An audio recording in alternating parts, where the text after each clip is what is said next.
Oke, halo semuanya. Kali ini kita akan mempresentasikan tugas besar statistika dan tema yang kita angkat adalah analisis penjualan mobil terlaris di Indonesia pada kuartil 1 tahun 2025. Sebelum kita mulai ke materi, alangkah baik kita memperkenalkan dulu.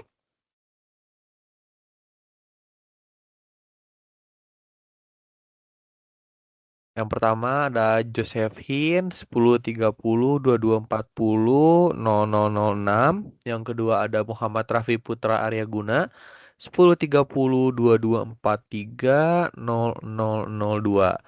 Dan yang ketiga ada Rama Syaifa Arliansyah 1030 2240 0143. So, kita akan masuk ke pendahuluan yang akan dibacakan oleh Josephine. Baik, di sini yang pertama ada di latar belakang, di mana pada setiap bulannya pasar otomotif Indonesia menunjukkan tren penjualan yang fluktuatif. Namun terdapat 9 model mobil yang secara konsisten menempati posisi teratas dalam daftar penjualan nasional. Model-model mobil terlaris juga dapat menjadi referensi penting bagi konsumen, dealer mobil maupun produsen dalam memahami pasar dan strategi penjualan yang tepat. Lalu laporan ini mengamati data penjualan 30 model mobil terlaris di Indonesia selama Januari hingga bulan Maret 2025. Data ini mencerminkan dinamika preferensi konsumen dan kekuatan brand tertentu dalam menarik minat pasar. Boleh di next. Terus ini adalah rumusan masalah, di mana di sini ada 3 rumusan masalah. Yang pertama yaitu model mobil apa yang paling laris selama kuartil 1 tahun 2025. Yang kedua adalah apakah ada model mobil yang konsisten berada di peringkat atas selama 3 bulan berturut-turut. Lalu yang ketiga, bagaimana perbandingan total penjualan model-model teratas selama 3 bulan pertama. Lalu untuk tujuan penelitiannya ada 3, di mana yang pertama, mengidentifikasi 10 besar mobil terlaris selama bulan Januari sampai Maret 2025. Yang kedua, menganalisis konsistensi model tertentu dalam mempertahankan posisi penjualan terbaik. Dan yang ketiga, memberikan insight bagi stakeholder otomotif terkait tren penjualan. Lalu kita masuk pada pembahasan. Tulisnya ada metodologi, di mana data diperoleh dari rekapitulasi penjualan 20 mobil terlaris berdasarkan jumlah unit yang terjual di bulan Januari, Februari, dan Maret 2025. Data kemudian dianalisis secara deskriptif kuantitatif dengan menjumlahkan total penjualan setiap model selama 3 bulan.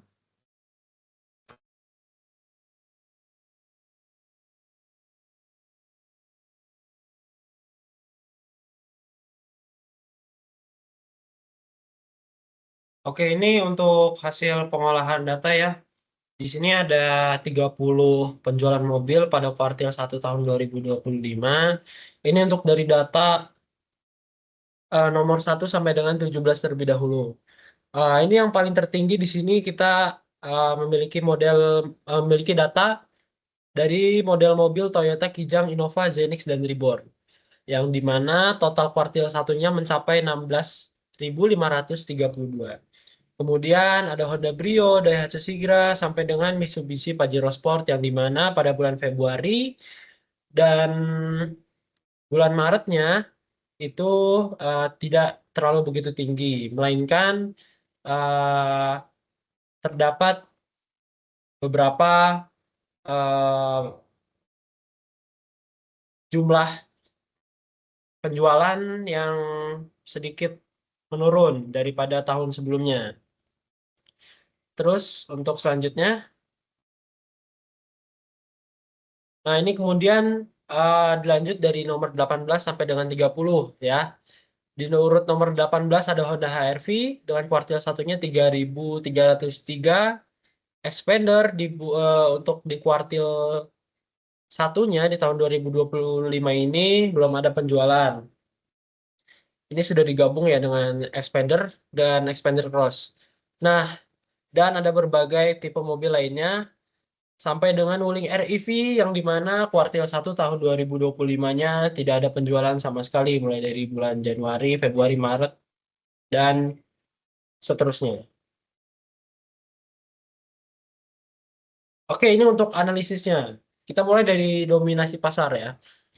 Ini jadi untuk Toyota Kijang Innova ini menunjukkan dominasi mutlak di pasar dengan total penjualan mencapai 16.532 unit dalam 3 bulan.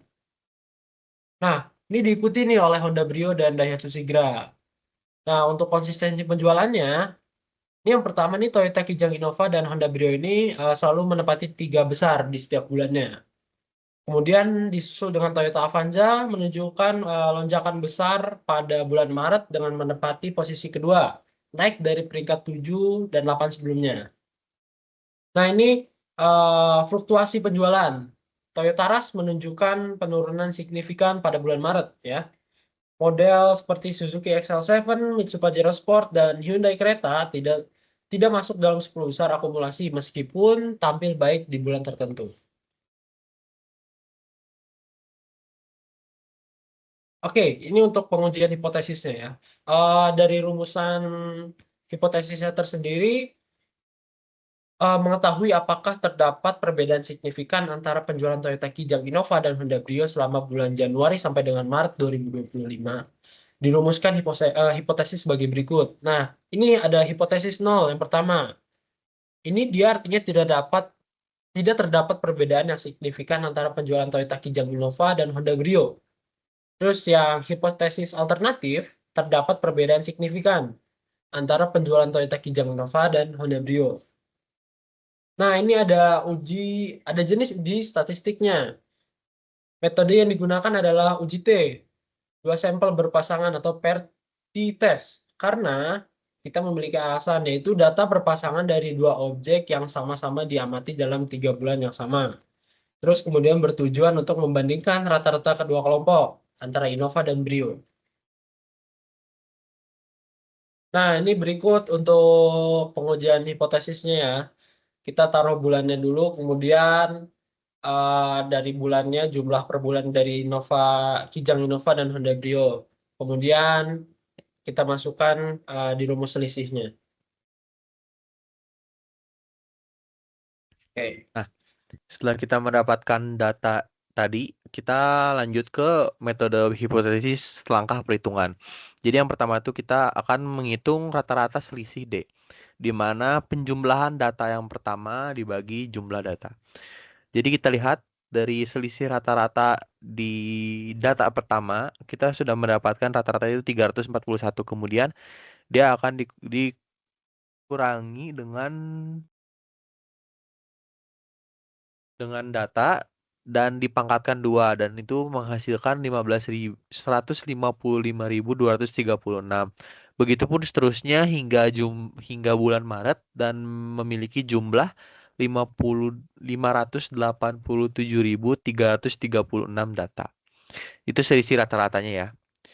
Kemudian di sini setelah selisih rata-rata kita dapatkan, kita lanjut ke simpangan baku yang di mana rumusnya adalah S akar penjumlahan dari data pertama dikurangi dengan rata-rata data pangkat 2 dibagi jumlah data dikurangi 1 yang menghasilkan 541,97. Nah, kemudian setelah simpangan baku itu kita sudah dapatkan, kita masukkan ke nilai T hitung di mana T itu memiliki rumus rata-rata data dibagi simpangan baku per akar dari jumlahnya yang menghasilkan 735 per 541,97 dibagi akar 3 yang menghasilkan total-total itu 2,35. Nah, untuk derajat kebebasannya atau DF ini adalah jumlah data dikurangi 1, yaitu 3. Jumlah datanya dikurangi 1 menghasilkan 2. Nah, kemudian untuk nilai T tabelnya itu, kita lihat di sini ada omega 0,05 dan derajat kebebasan itu adalah 2. Maka di sini kita mendapatkan T tabelnya itu adalah 4,33. Karena T itu dihitung 2,35 lebih kecil dibandingkan T tabel. Nah, maka hasilnya adalah 4,303. Dan itu menciptakan kesimpulan bahwa gagal menolak H0. Kita lanjut ke kesimpulan. Berdasarkan uji coba hipotesis menggunakan metode pretest, diketahui bahwa nilai T dihitung sebesar 2,35 lebih kecil dibandingkan T tabel sebesar 4,303 pada taraf signifikansi 5% dan derajat kebebasan atau DF sebesar 2. Nah, artinya itu tidak terdapat perbedaan yang signifikan secara statistik antara rata-rata penjualan Toyota Kijang Innova sebagai kandidat yang pertama dan Honda Brio sebagai mobil kandidat dengan yang kedua selama Januari hingga Maret 2025. Nah, dengan demikian itu, walaupun secara angka Toyota Kijang Innova memiliki total penjualan yang lebih tinggi, makanya dia berada di tempat pertama daripada Honda Brio, perbedaan itu tuh belum cukup kuat untuk disimpulkan sebagai signifikan secara statistik. Nah, perbedaan ini tuh kemungkinan besar dipengaruhi oleh variasi alami pasar dalam periode waktu yang singkat. Mungkin sekian dari kelompok kami. Terima kasih.